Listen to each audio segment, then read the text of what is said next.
Welcome to the Playchoices podcast, and today we're going to be talking about Guinevere book review. So, I have read the whole book, and I didn't do a video before that, because of a lot of reasons. But now I'm back, and I promised to do one on Guinevere, and here it is. So it's gonna be a roller coaster of a journey, and it's gonna be one of those long videos where I'm gonna go on and on about a lot of things. But it's just not going to be about Guinevere review. But I'm going to talk about some amazing facts and one bombshell news that I learned from one of the co-writers, or rather, an assistant writer of Guinevere. A bombshell news about it was supposed to be gender of choice book. Yes, you heard me right. Guinevere was supposed to be a gender of choice book. So let's get started without further ado. There's already been a lot of delay, but I am back. Okay, so Guinevere. This book, if you're a VIP player in Choices, and if you have been one for a long time, then yay, you have read it back in October last year, and you enjoyed it perhaps around summer, January, or February, March it ended. But if you're a non-VIP player like me, then you start reading it somewhere on in January, and recently it ended in April, one or a week ago. Yeah. So, to be honest, right now I'm not playing a whole lot of choices. Now I don't want to solely say it's because of a certain reason, because there are a lot of reasons. Because it's a time of my life where I have to go to my university, which is quite far away from my home, and then also have to do some part-time jobs and some other responsibilities and stuff. And then there's the fact about you don't really feel the drive to read the choices books. But of course, if they're really good book, you will read them. But the books in choices, I'm not saying they're bad, but I really don't like reading gender locked books for some reason, and why I've talked about it in my various other videos and various of my other podcasts and everything. So that reason, on top of that, the books are not that exciting. I mean, I said before that if a book is interesting, even if it's gender locked, if it makes sense, it being gender locked, like look at The Unexpected Heirs. I'm a preacher for the book. I have loved the book. I have read every single chapter with the utmost joy back in 2021. It was one of the best book of 2021. Even I did the ranking for that year, and I put it on the top of that book list. So that speaks volume that I love books gender choice, but they have to be done really well. And I'm here talking about Guinevere for the same reason you can probably think. But all the other books, Getaway Girls, Kiss of Death, Roommates with Benefits, First Comes Love. What I've been hearing, I haven't really played a lot of them, but what I've been hearing, and I've probably played the first chapters of those books, it's really not my cup of tea, and they're basically recycling the same drama, the competition between the love interest and the main character, and a competitor to the love interest or something. It's just same old thing. And even the love interest, they're a little snarky. They're trying to groom us, help us, the same way. There is no variety. And on top of that, all of them are single love interest books. And this is the thing, single love interest books, like my friend Macaulay says, that if you like the single love interest in the single love interest book, it's a heaven. But if you hate him for some reason, you're doomed. But in a multiple love interest book, apart from that, in a multiple love interest book, you get a lot of character. And as I see my love interest, I choose one, but the other ones, they become good friends, like really good friends. And that's what Choice is about. Like High School Story, America's Most Suitable, and all the other books with multiple love interests. So those are the characters I miss. Those what I mean by character. Like they show the character, the way they're written, so the different personalities flicking through. You think of a perfect match, right? Like Sloane's personality, Hayden's personality. You take Damien's personality. You take Dam's personality. So there it is. There it is. The contrast, and the book is so much like that is super good. But with if you had a single love interest book, I mean, I have some of my favorite single love interest books, like Cursed Heart, like you take a more you take the Untamable, and you take some other books, maybe Phantom Agent, and some other books that I can't remember for some reason, but I do like them. Okay, I do like them, but not as much as the multiple images. But there's a different appeal. There's something really, really core about that. Either way, so yeah, like I started mumbling, but Guinevere, I when it came out, I read the first chapter. Like I said, general art books don't really grab to my attention, but yeah, it was a good book. Right, let's accept that. Even if it's general art, it was quite good. Okay, let's first say so on Instagram. Here's this guy. So he has on his bio a writer of Guinevere, and he did write some, chapter three to some chapters. Some of the ideas he gave about the backgrounds and how this should be. So one of the main contributor and a writer for Guinevere. So I started talking with him. Generally, I was really fan struck because interacting with someone who has written for Choices. So I was like super enthusiastic about it. And I had read 4 or 5 chapters of Guinevere then. So it's really recently, like February or March, I'm talking about. So I was like, wow, like that's one of my favorite books. And then he said that it could have been a MLM book or MLW book because the main character was apparently going to be a gender of choice main character. But then Choices in the final thing they said that no, it can't be done because for historical appropriateness. Now here's the thing, okay? Look, I'm not here to gender bait or race bait or any kind bait sexual marriages or relations or any community, but I'm just building up the logic, you see. And my logic is simple and clean. Choices made this. I know if the main character were male, then they would have to write it a different way. But you look at Arthur, you look at Lancelot. Those are traditionally male character, right? They made them female character. They spun a story around that. Then I know like a female main character getting you know sent away for marriage by their father, that makes more sense. But they could have just like, why do this? Like it's not as if that caring about the historical appropriateness, because the open same-sex marriage, the open same-sex relations, and LGBTQ, those things, they were not valid then, right? So you have to just chop it up if you're talking about keeping the procreating, right? And again, I mean no harm to them. I'm not saying that I was pissed it was there, but I'm just showing how Choices logic fails. Yeah, they would have to build it a different way. And we have had books like where we're getting sent away for a marriage.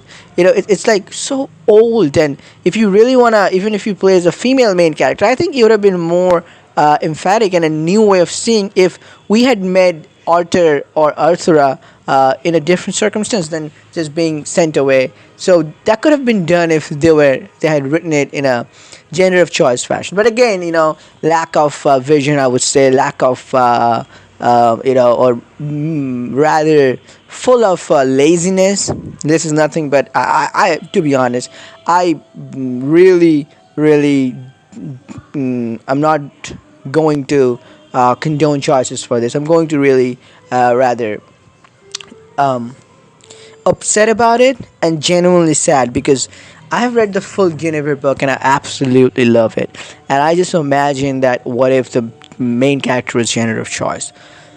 What if, as a male player, I had gotten a male main character to romance Artura and Lancelot, to play the story from their perspective in this old time, to battle the enemies from my own male MC? That would have been even more amazing. And that is just, it comes from a place of pure pain and disappointment. Alright, so like I said, I stopped after chapter 5, and then I got in my university they gave us a summer vacation of 1 week, if you might want to call that. Yeah, because the temperatures were soaring high, and so I said that okay, let's binge read it. And 3 chapters or 4 chapters a day I read it, and I knew the finale was coming the last Friday, so before that I read until chapter 16 and the chapter 17 immediately. And well, best book I have read this year so far.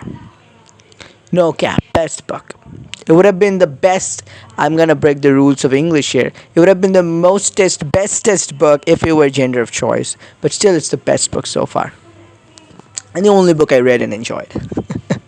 So you let me know in the comments that so far what you've enjoyed. I usually do a ranking for until April, but I'm not going to do a ranking this year because I haven't read a thing this year except for Guinevere, and yeah, I'm just doing this for that. Okay, so Guinevere book. So this book starts off. We are getting sent away for marriage in Camelot with King Arthur or Artura, and they are betrothed. So we'll have to marry for like old time sake, for the kingdoms, for alliance, or for money sometimes, just like in the unexpected areas. That's what I said. Like the plot of the unexpected areas at first, it was the same, except for Francis was not a love interest who were supposed to marry at first. But they could have thought out of the box this time. Missed it, Charles. You missed it. You damn fools. Anyway, so so we go there and then we see our love interest one by one, and this is a you know love triangle book. First we meet Arthur, and then we meet Lancelot. So, and here's what's different about this book. I have never seen a love triangle book this well. Why say that? Because both of our love interests, they have immense respect throughout the books for each other. You know, like Arthur or Artura. My love interest was Artura, so let me just call her Artura. Okay, from the female perspective. So Artura, they know that she knows that we are her betrothed, and but she never shows any kind of possessiveness, or she doesn't say that we will have to marry her. Like if we choose otherwise, she will know. Even if we say spend any intimate moments with her, she says throughout the book that she will not hold it against us if we choose to, choose someone else. So. Not directly, but indirectly, she says that. And then Lancelot, she has feelings for us, and she spends some moments like she kisses us a lot later in the book, but she's too loyal to her majesty, to her highness, to her friend, moreover, to Artura. And that's the thing, it's just so it's not the usual jealousy or something. I mean, yeah, definitely pain. Whoever you reject, the pain is going to be there, but they're going to bounce back quite well. And I think it was a pretty special love triangle in choices, and a unique one, if you might. Let me know in the comments what you guys think, that how good it was. But then our main character is no damsel in distress or any other unique girl. She possesses some power. She has these visions, right? She can see what's gonna happen in future, and like a face breaking down, and she tries to stop it from happening in the present time. But that very action of her to try to stop the vision from coming true makes it come true. And then the story takes a deep turn and the plot thickens. The main character sees a vision that Camelot burns, and Lancelot and Arthur are fighting each other, and it's probably because of the main character. It's probably because their taboo relationship with both of them, the main characters. So here's where things get interesting, and slowly we say this to Artura, that the danger, and then we see that there's a big snake. I mean, not a literally snake, but someone was trying to kill Artura, because we have a vision about that. And then we see Lady Brusen trying to poison Artura's cake or something and dessert, and then we catch her and she dies from a poison or something, but very mysteriously. And then our quest starts to find whoever was trying to kill Artura through Brusen. And these takes and this takes wild turns and wild goose chases we have to go to, and in a classic choices fashion. When I said that, I'll come to that. Before I go to that, this is a book. I said, like, multiple of interest book I love, really. Two different personalities, Arthur and Lancelot, we get to explore. But also, we have a lot of interesting characters in this book after a long time, and I'm so happy because the Knights of the Round Table, we met them, the legendary Knights of the Round Table.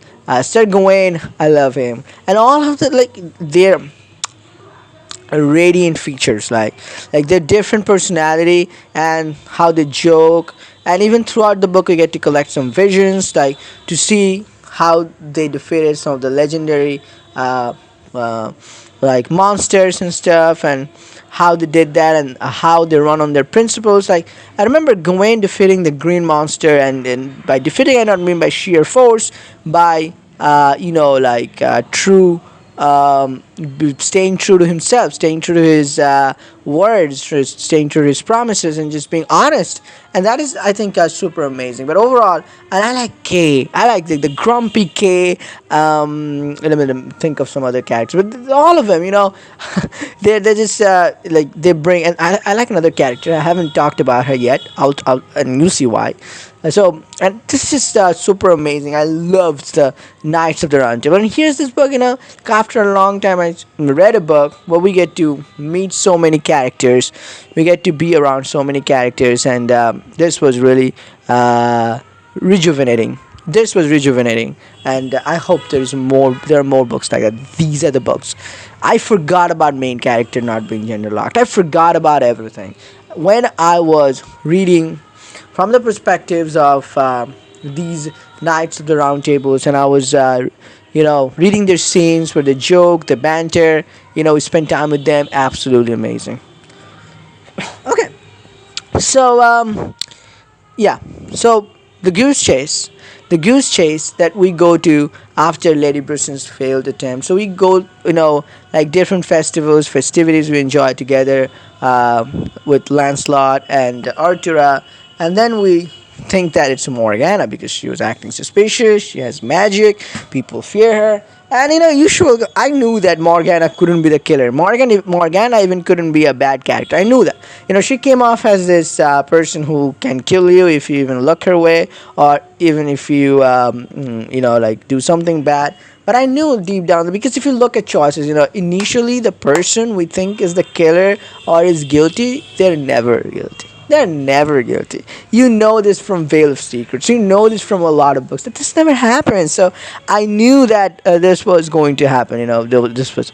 So, and we finally found out, after a lot of quests and a lot of this, defeating some monsters, that Morgana wasn't bad. She was trying to protect her child, and she never tried to kill Artura. Even we learned that how she got pregnant with this child from her lover, that even tried to kill Artura, so she abandoned him, and tried to just get rid of him, because she loves Artura. Like, she is not super affectionate about her, but she will never want any harm to her. And then we Modred, we meet her son, and then why she kept him away. Artura was sad, and we learned this new side of Morgana, and we become besties almost. The main character, Morgana, and again Morgana's character after this, she says "Oh, I'm not on joking terms yet, but you were annoying," and this is what has been missing from most of the Choices books. When I talk about Choices books, I talk about these scenes.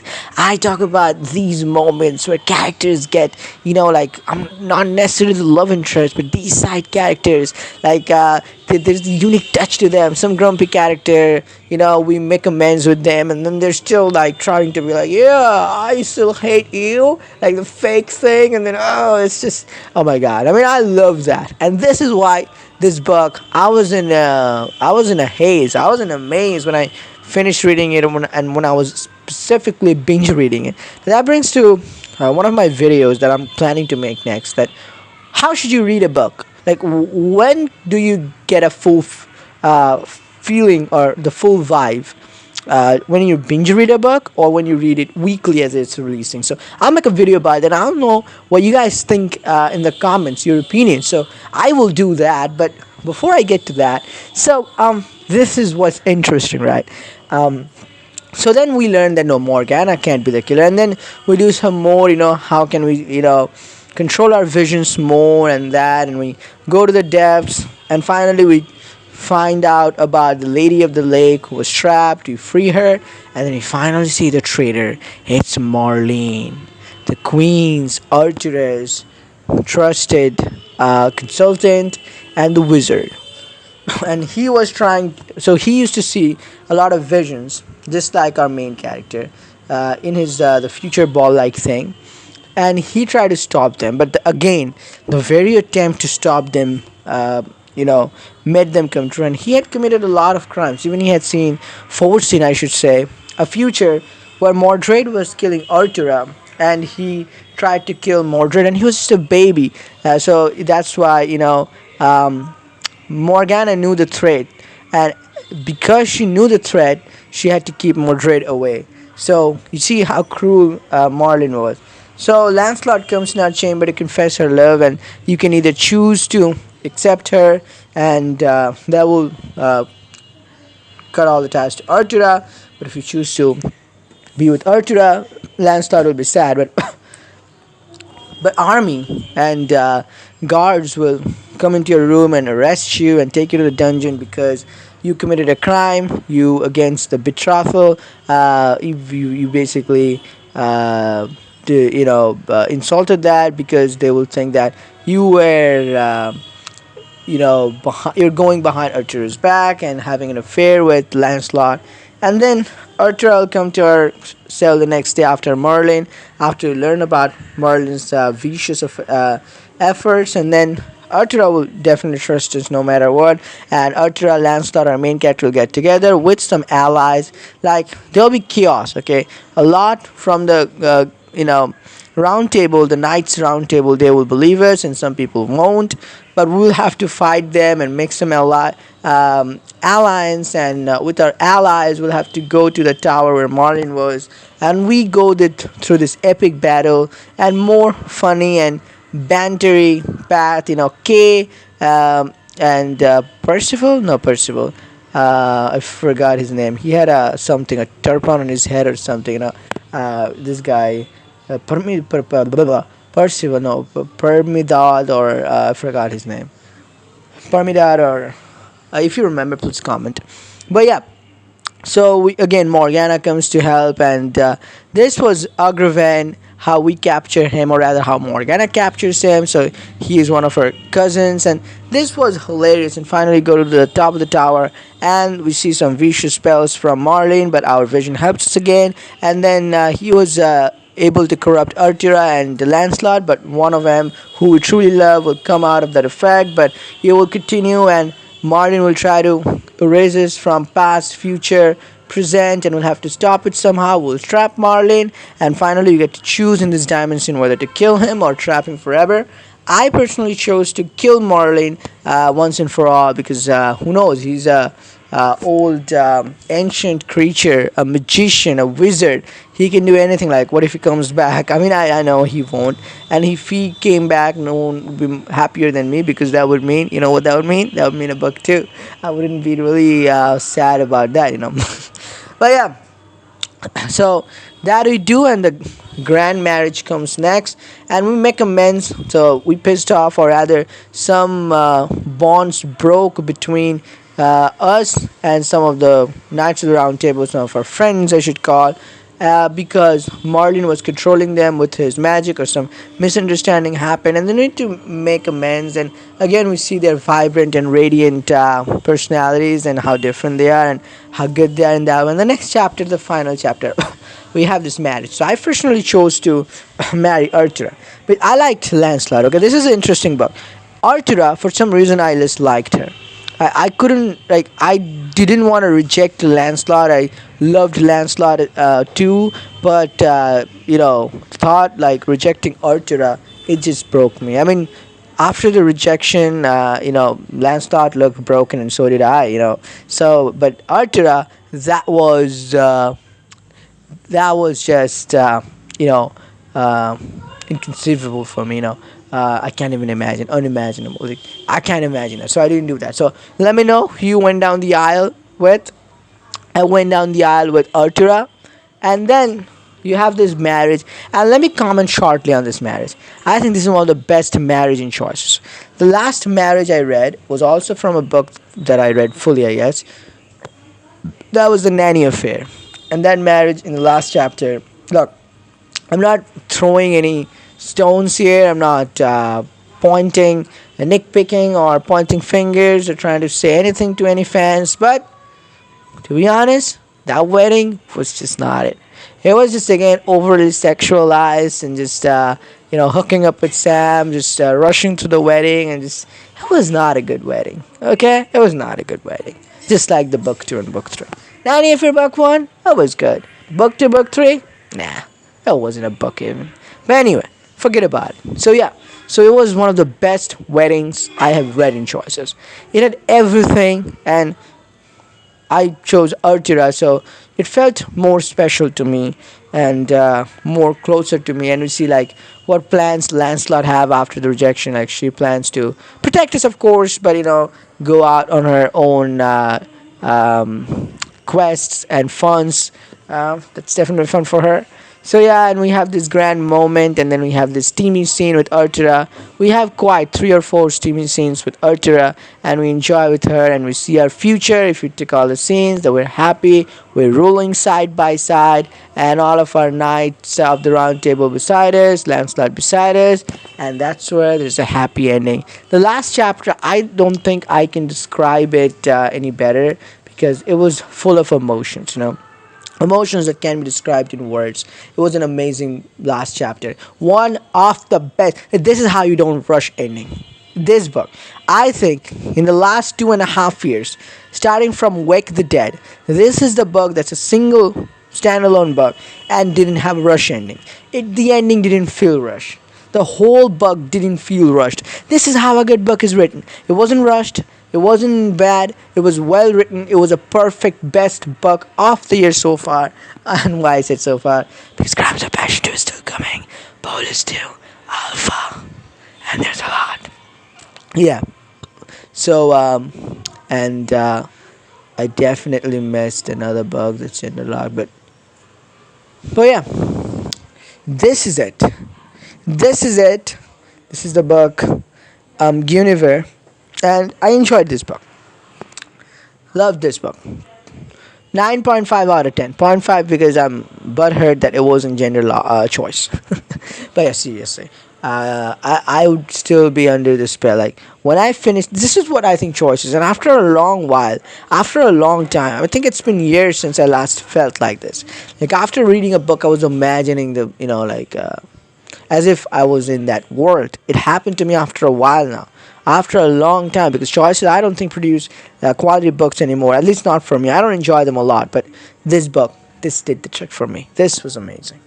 Okay, so that's Guinevere here, and let me know, guys, your thoughts and opinions in the comments below, and I'll see you in the next video. Until then, peace out. And leave some video suggestions in the comments below, because it's been a while, and I know, like, I thought that I would do a Crimes of Passion book 1 review chapter by chapter from where I left off last time, but I don't think I'll be able to do that, so I'm sorry. But yeah, I will still try, but I will do a Crimes of Passion full book review like this, the Guinevere one, before Crimes of Passion 2 comes out, so to build up the hype. But let me know in the comments your thoughts and opinions, and I'll see you in the next video. Until then, like I said before, peace out.